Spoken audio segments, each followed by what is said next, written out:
Spinal cord में अगर injury हो गई है यहाँ पे या यहाँ पे, तो उसको थोरेकोलम्बर इंजरी कहते हैं। इसका मतलब ये है, ये पार्ट जो होता है स्पाइन का, इसको थोरेसिक स्पाइन कहते हैं, इस वाले पार्ट को लंबर स्पाइन कहते हैं। तो अगर थोरेसिक या लंबर पार्ट में कभी चोट लग गई है तो उसको थोरेकोलम्बर इंजरी कहते हैं। अब इंजरी जो है नॉर्मली 3 तरह से अफेक्ट कर सकती है, या तो स्पाइन का अलाइनमेंट बिगड़ गया है, या हड्डी टूट गई है, या नस पे दबाव है, या कभी कभी तीनों ही चीज़ें हो सकती हैं। अब ये नॉर्मली सिग्निफिकेंट इंजरी होती है, जैसे हम गिर गए, एक्सीडेंट हो गया, हाइट से फिसल गए, तब इस तरह की दिक्कतें हो सकती हैं।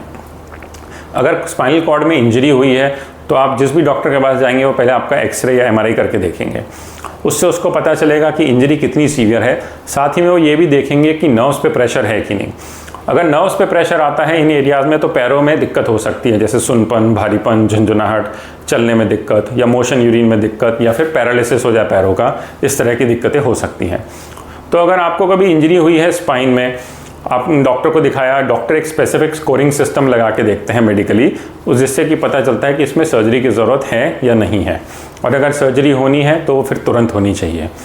नॉर्मली जब हम इस तरह की सर्जरी करते हैं तो हम स्पाइन को स्टेबलाइज करते हैं स्क्रू और रॉड लगा के, और जो पार्ट की जहाँ की हड्डी टूटी होती है वहाँ पे नस पे जो भी प्रेशर है, हड्डी की वजह से है या किसी और कारण से, अलाइनमेंट की वजह से, उसको हम हटाने की कोशिश करते हैं।